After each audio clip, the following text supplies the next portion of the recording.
If you like the video, then please consider supporting Slopes Game Room on Patreon.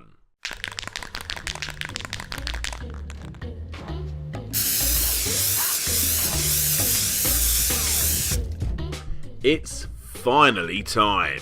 Time to look at one of the Dreamcast's most iconic video games, Jet Set Radio. And yes, for the entirety of this review, I will be calling the game Jet Set Radio over Jet Grind Radio because that's the version I had. When you think of the Dreamcast, which is easily one of the greatest consoles of all time if you ask me, this bad boy is right at the top of the list.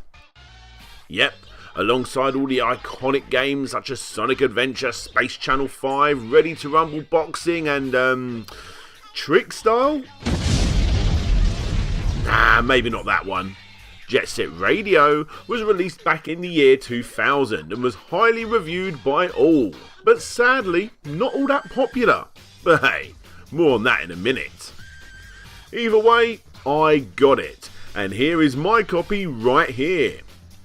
There's so many different styles of skater and blader gameplay given to us nowadays, and although this is far from the best, it's without a doubt the most unique and is oozing with even more style than some Tony Hawk's 720 XXX Skate DLC for Ollie Ollie, featuring the Jackass crew. This is most disturbing.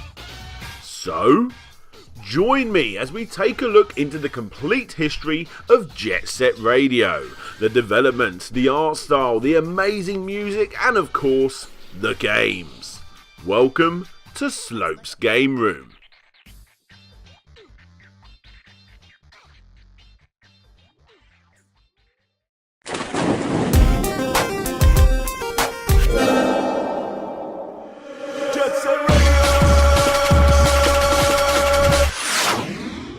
Selection without objection.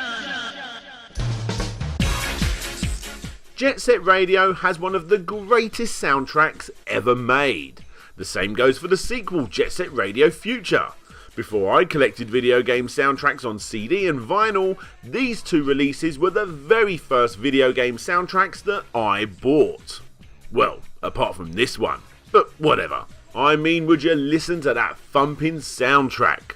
Nick Dyer, get hold of Hideki Numa and please take the Jet Set Radio show on the road. I will pay top dollar to go and see that.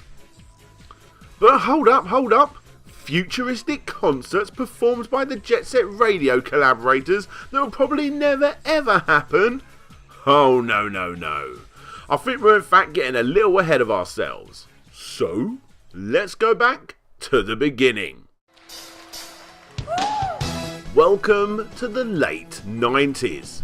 What a time to be alive. Everyone watching this will no doubt be thinking about what they were doing during the last couple of years before the millennium hit. And for those like me that were not living in Japan, let me paint a picture for you. It was during this time between 1998 and 1999 when Japan was experiencing a bit of a hip hop and rock resurgence. Pop culture was absolutely huge, and because of this, teenagers at the time ended up filling up Tokyo with bright, vibrant, almost rave-like colours because of this classic look. Hits and sounds of the 80s and beyond started to once again raise their flat-topped head. And one person that was fully sucked into this way of life was no doubt high-top wearing Ryuta Yuda, the eventual art director of the game. Ryuta was a part of the originally known AM6 team, aka Sega's very own Smile Bit, who were tasked with making brand new titles for the Dreamcast. And with this heavy pop culture fueled interest, he teamed up with co-worker and eventual director Masayoshi Kikuchi to create a simple inline skate styled video game.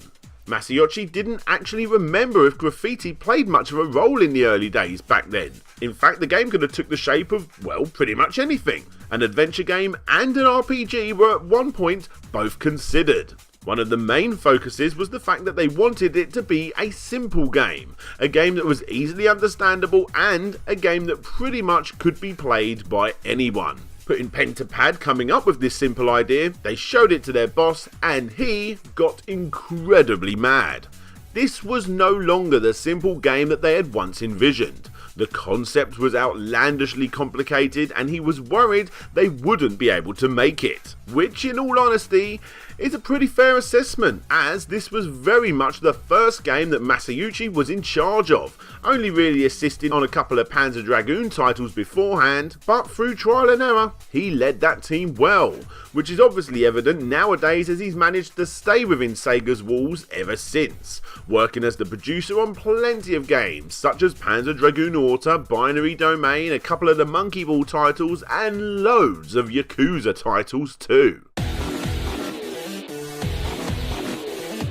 Regardless, he managed to get this team on track and focused, and with plenty of trial and error, the world of Jet Set Radio started to take shape. Now, the big difference between Jet Set Radio and, I don't know, let's say Tony Hawk's, is not only its radically different play style, but also the graphics. Ryuta remembers that pretty much all 3D games at the time were trying to look real, and as 3D rendered worlds looked better and better, they became almost instantly dated. And considering the world of anime movies and mangas were so popular in Japan, he wanted to try his best to somehow blend the two together. Which of course he did, by using a technique known as cel shading. Not all that uncommon nowadays, but back then, with only a few games taking advantage of this new unique art style, it really did make the world pop. Oh yeah, and quick side note, apparently the game also took inspiration with its anti-established undertones from the movie Fight Club. Apparently. Anyway, once the style of gameplay was agreed upon, Masayuki and his team of only 25 started to build the character and the world around them. Tokyo-to, which is where the game was based, designed to be an upbeat version of Tokyo, Japan, with certain aspects being based on New York. But on top of this, there's Bantam Street. This is actually believed to be slightly influenced by Gotham City. Not just because the name is an anagram of Batman, but also due to its design and unused art pieces found hidden on the game's disc. And for the characters, well, as you know, Japanese games are very well known to be full of characters with insane amounts of backstory. Often over-exaggerated in my opinion, as we find out about their family, their troubled past, their overlong sudden thought processes. None of this was apparent in the world of Tokyo-to. The characters were made to be icons in gaming. You see, the team quickly worked out that this game had plenty of enough style to keep people interested, and because of this the characters' past would actually work better if the player made up the backstory themselves. However, they did have one more ace up their sleeve that helped people's imagination along the way. This guy, Hideki Numa. Yes, one of the absolute greatest composers of all time in gaming. Yes, composer. It's really not a bad thing, and I'm sure this happens quite a lot for Yuzo Koshiro too. When soundtracks are as good as these, the composers get an insane amount of followers. So much so that many people think that they actually made the game. And if you go follow Hideki on Twitter, you will see him constantly reminding people that no, he did not create the game, he just made the music. Anyway, as I was saying, each track was put forward by the legendary musician to be based on each character individually. And Hideki ended up creating a soundtrack that was upbeat and hip in certain places and funkier in others. It all depends on the character's stage that you're in. The music was there to help continue building on the designer's and composer's vision of that particular character. After all that was created, the world started to look like a graffiti tag come to video game life.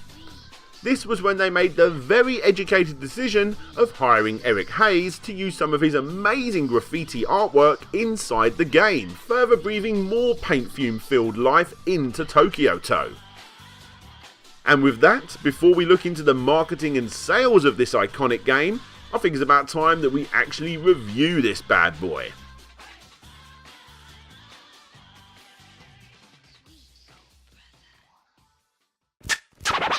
Let's get scratching.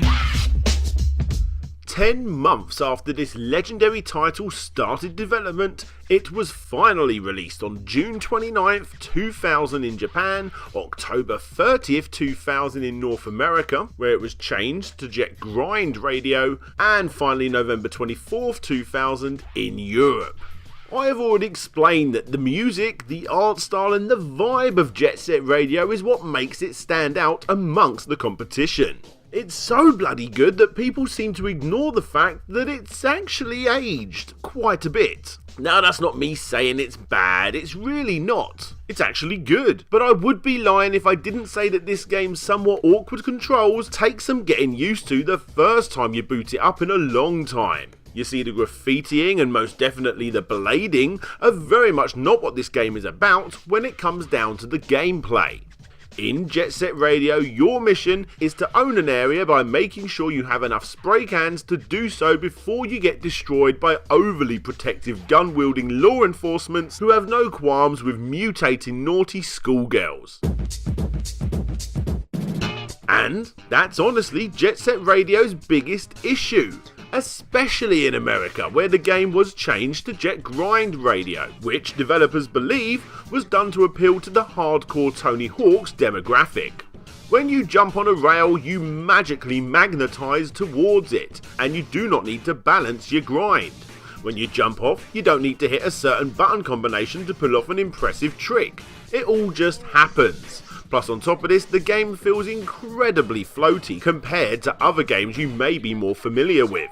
And although that may put some people off, which it most definitely did back in the day by certain publications, when you look at this as a completely different genre to a Tony Hawk's or Dave Mirra game, you realise that is not what this game was going for, nor what this game become. Jet Set Radio is simply a brilliant fun game filled to the brim with more style and humour than all of the competition combined. With the right mindset, it's simple to control and understand what you need to do.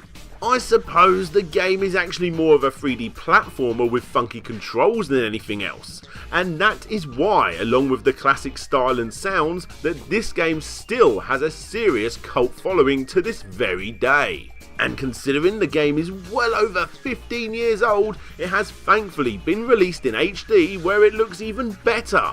And although that version doesn't really have next to anything added with the same awkward early 2000 3D platformer camera issues and whatnot, it is still the very best version of the game, and still completely worth getting. One of Sega's last great new IPs before jumping ship.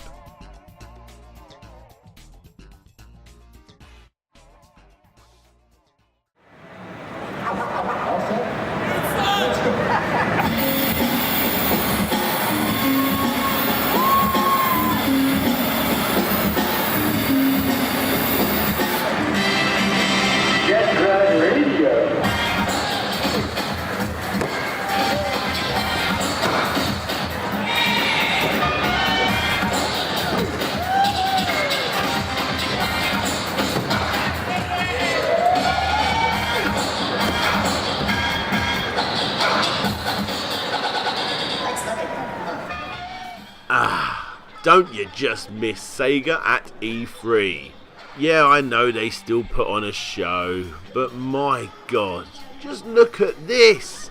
I think it's safe to say that you can see why the press and fans that was able to see this thought that it was going to be Sega's take on the popular extreme sports games of the time. Sadly for those guys, it was not. Not just because of the gameplay style, I mean people that played it with an open mind loved it, but it was released at a time when the hardcore demographic was moving towards that dated brown shaded games that Smilebit was trying to steer clear of. That and the Dreamcast was most definitely on its way out. Ryuta Yuda remembers seeing the PlayStation's fantastic game Parappa the Rapper a few years earlier, and thought that the game had nailed the style that he wanted to use in his game. In my opinion, with Jet Set Radio, he nailed it. どんな店に何卒いらしてください。Jet Grind Radio and the Goddess! ベストスプレーペインター。じゃあもう。Trivia este music. Fastest sticks! We have has everything you need to live the young, hip, jet-grind radio lifestyle. You skate, you groove, you bomb bricks, and run from the man. Jet-grind radio on Dreamcast, ready for teens. Now there was one other pretty big piece of marketing that Sega did in North America to promote the game. A graffiti competition. Graffiti is Art was an American competition where people could send in their mostly Jet Set Radio themed graffiti artwork, and the finalists would compete in recreating it in front of the legendary Hayes, the game's developers, and a panel of judges. Oh yeah, and they could even win $5,000 too.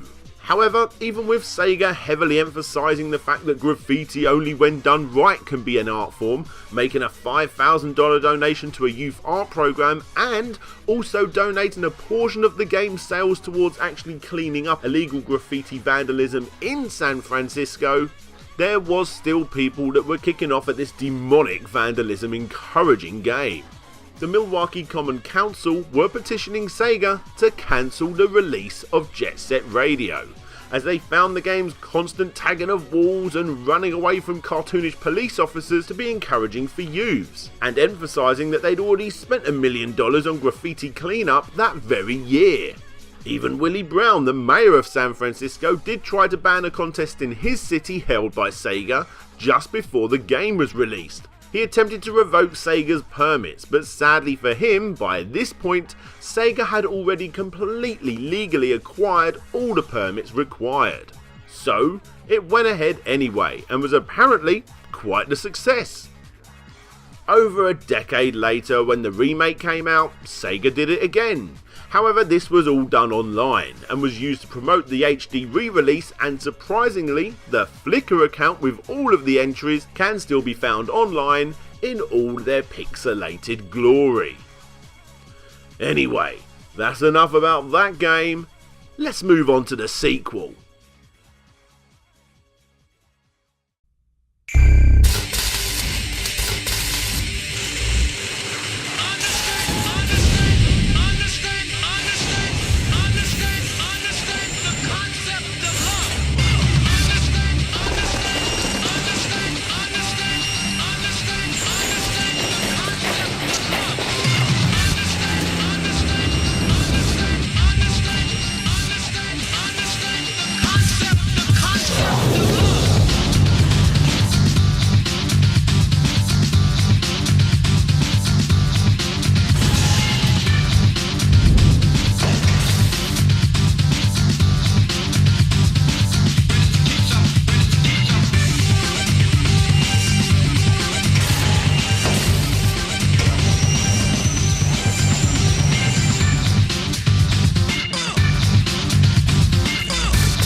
Children, now we're going to have a little music. Like old times. Look, now I'll start the melody on the organ. It had been a sad time for Sega fans like myself. Those rumours of the Dreamcast 2 were thrown out of the window as Sega officially announced their move to being a third-party developer. With Sega being Sega all these years up to this point, when they first went to the competition that they had completely mugged off up to this point, they got a bit of a lukewarm response. But thankfully for them, there was one studio that welcomed the wounded company with open arms. You see this little logo right here? Well, this was the start of something beautiful, an awesome little relationship which blossomed into something extra special. The new kid on the block, the Xbox, wasn't exactly desperate for exclusives or anything. It had plenty of standout first-party titles, that's for sure, but making a deal to release several exclusive games for the system was really a dream cast come true. Many people look at the original Xbox as the closest thing we'll ever get to a Dreamcast 2. And it's games like Crazy Taxi 3, which we've already looked at in a previous Complete History series, and of course Jet Set Radio Future, among other games, that really helped many people, including myself, pick up probably the heaviest console that I own. Sadly, This one has not got an HD remake made, but thankfully it does still look pretty good considering it's a couple of generations old by this point. I remember playing this game and not really getting into it too much, in all honesty. I'm not too sure why. Maybe it was because I was moving into a more DJ lifestyle at this point in my life, and when going back to it I wasn't really expecting much, which was awesome because the game ended up blowing me away. The original team is back again to make what is possibly, I can't say it, a better game? No, I can't do it. It's good. Really good. If you like this, go and get this. It's a brilliant sequel to an already great game. This time the levels, although looking a little more grey and most definitely not only bigger but more outlandish too, what Sega did was appeal to the extreme skaters out there by adding more grinding. A hell of a lot more grinding. It's a far more important part of this game. That said, it is still very much the same style of inline skating as before, but with these vastly increased areas of play, Sega really went to town creating plenty more areas for you to explore and grind to your heart's content. Including grinds that go directly up. It's best not to think about it too much. The game rewards replayability. Well, actually it forces replayability, which isn't a bad thing because it's a fun game to play. Just like before, you need to tag everything within a certain section, and the only problem is how to get there. Sometimes the most simple one spray location requires you to link together an insane amount of grinds and jumps to get there. Trial and error is your friend in this game. And sadly, this new slightly less arcadey feel did put off a lot of players out there that were fans of the original. Thinking about it, perhaps that was my issue back in the day. However now, if you ask me, it's a perfect sequel. Nobody wants the same game twice, and although I feel like the original is still probably the better game, that goes for the soundtrack too, this game and its soundtrack are a brilliant entry in the franchise.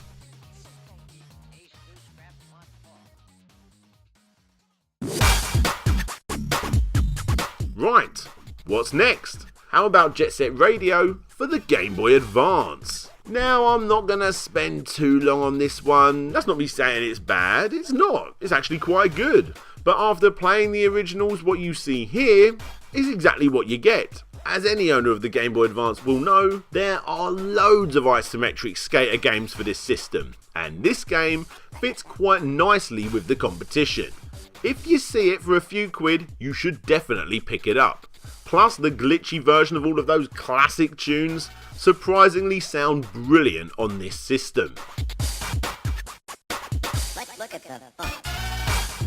And other than this, as you would expect, being the cult classic that it is, Sega have not shied away with slapping Beat, Gum and the rest of the Jet Set crew everywhere they can. Sega Superstar Tennis, Sonic and Sega All-Star Racing, and Sonic and All-Star Racing Transformed all include references to Jet Set Radio.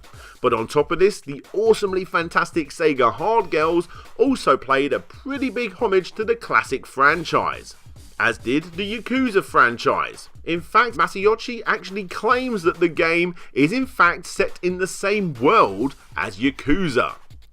You know what? I think it's about time I finally play these bloody games.